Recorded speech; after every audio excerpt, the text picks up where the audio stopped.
when we get back to what happened during the civil rights movement. You might be arrested for doing that. Martin Luther King went to prison because he was doing that. John Lewis went because they stood up against an atrocity. And I'm going to tell you this one quick story about how the white system works, okay? I'm over in London at a conference. And in this conference, the gentleman's giving this presentation about how, apartheid was one of the best things going in all this. And they specifically said, and Nelson Mandela was a terrorist. And I stood up in the meeting going, excuse me? Only because someone is speaking against atrocities?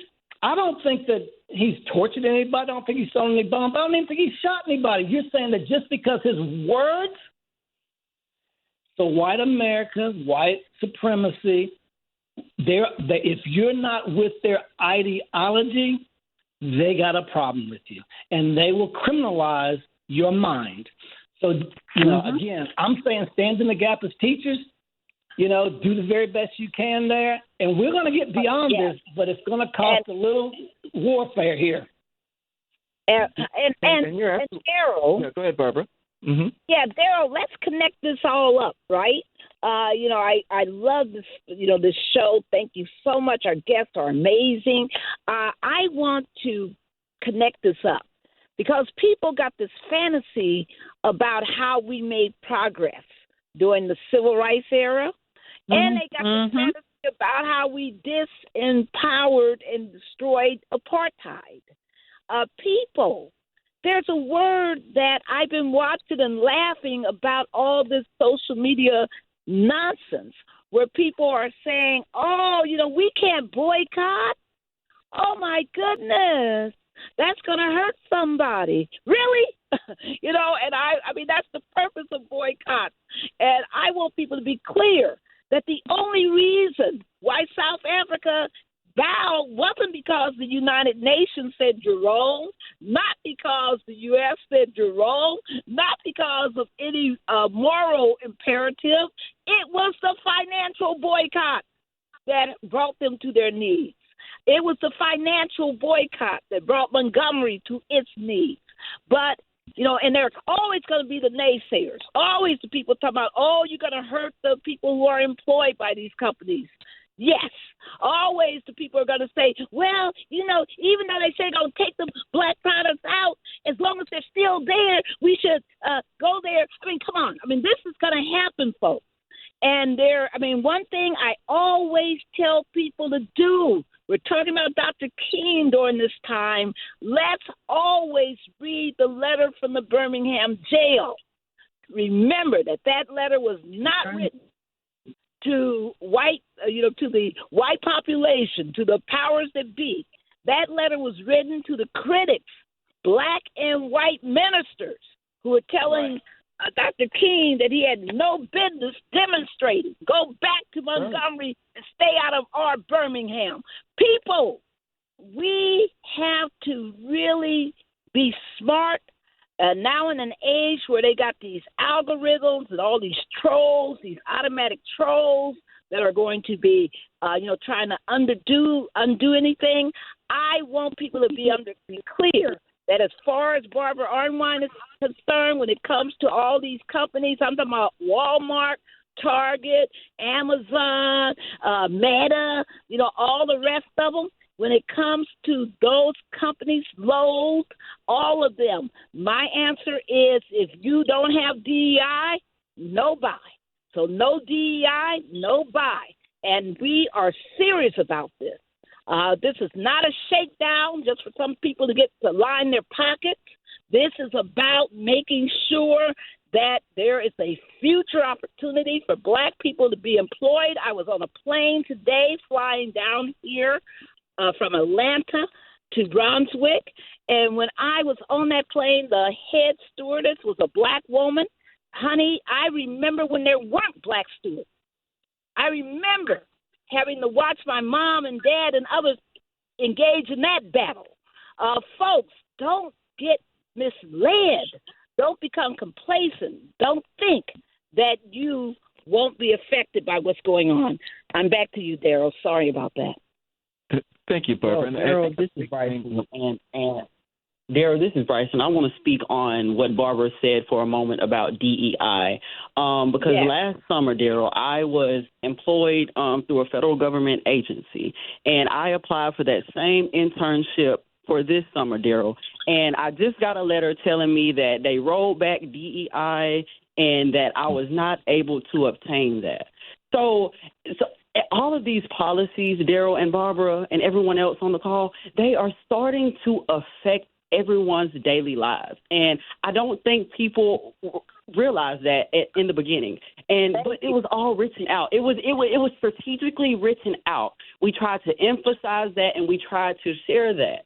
And people were not understanding, but now we're seeing it with the lack of opportunities that you want me to speak on the HBCU standpoint. We as HBCU students are not being allowed these different positions within the federal government, within professional levels.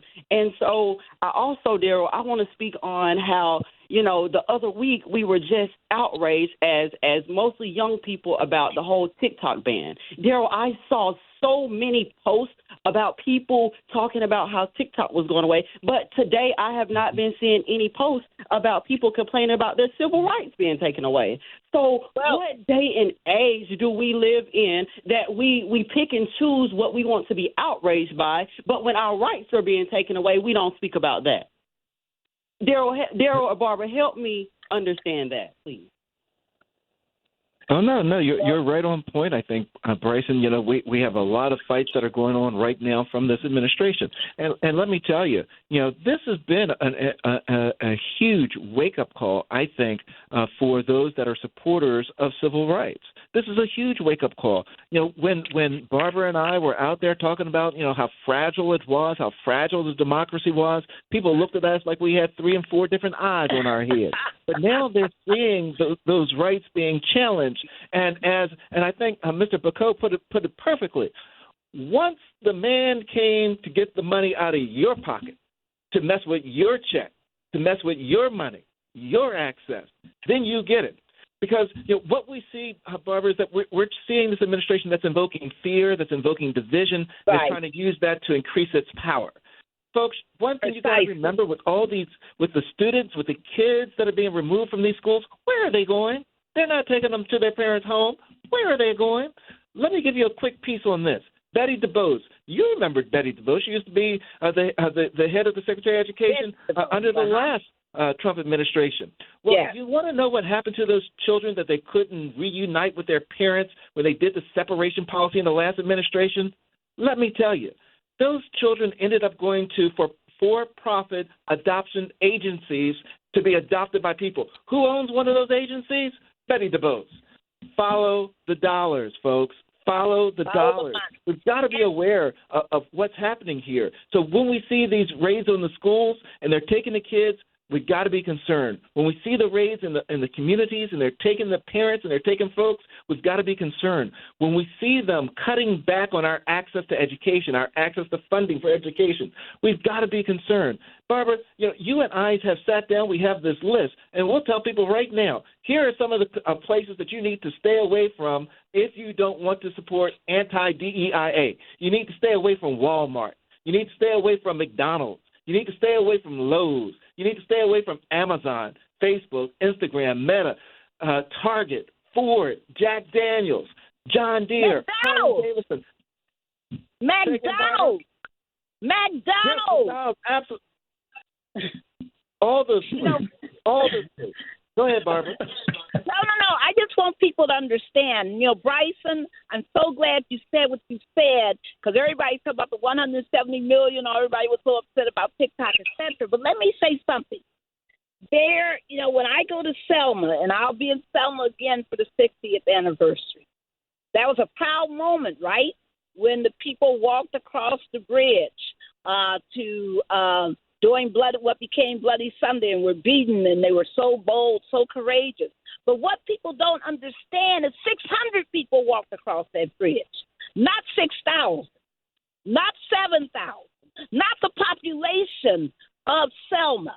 One thing we got to get straight in our head is that when you stand up for right, not everybody's going to be with you. When you stand up for right, you can't be looking for the masses to be there following you. Every movement started with a few people. A few people convinced more. And as it became safer, then other people started walking, started marching, started showing off, showing up, all of that. Folks, we have to be clear about what our battle looks like in these times. I can't wait. One thing we're going to do, everyone, because we're not just talking about these problems. What are we going to do about them? We want you to follow up on tjcoalition.org. We posted today all the names of the companies that are doing horrible things to DEI.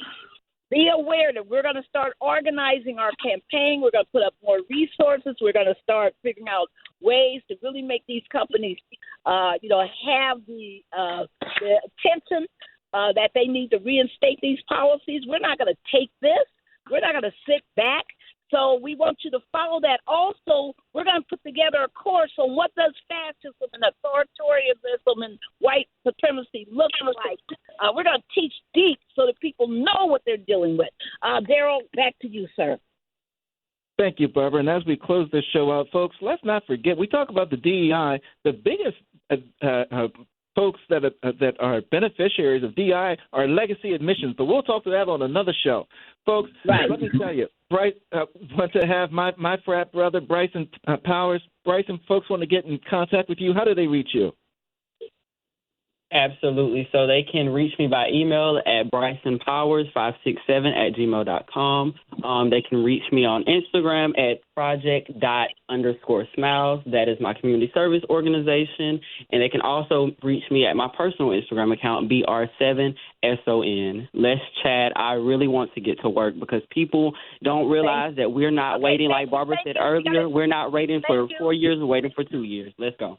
Okay, next Thank you so much. Quick. And Edward Ward, same question. How do people reach you? Real quick, Edward. Okay. All right. My Delta friend, Dianne Wilkerson. Dianne, how do people reach you?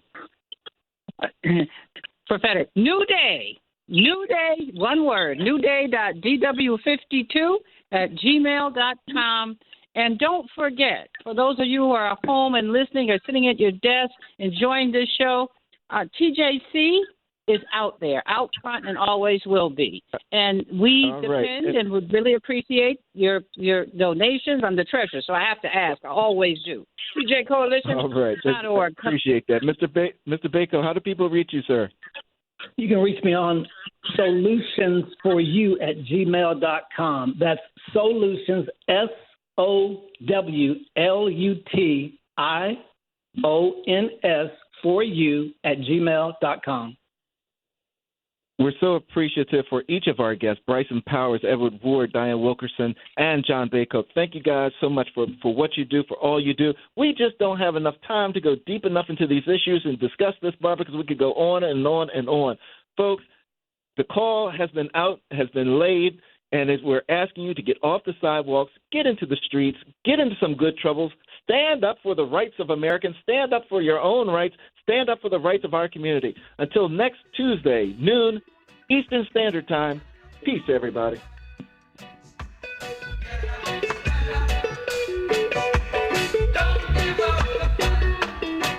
The preceding program was paid for by Barbara Arnwine. When kids need medical care, they will often face stressful and life-changing experiences. From complex treatments to long hospital stays, these special patients miss out on the things that most kids take for granted and let kids be kids. That's where Starlight Children's Foundation comes in.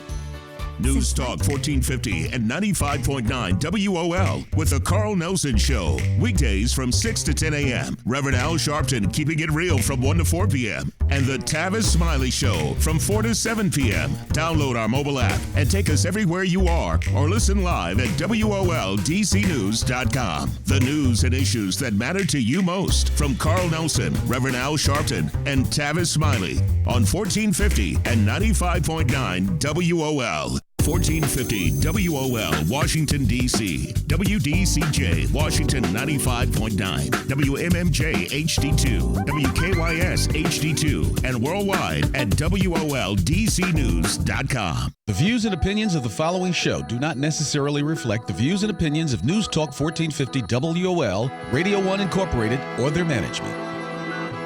Information is power, and now available on your smartphone or tablet. Download the free WOL app now.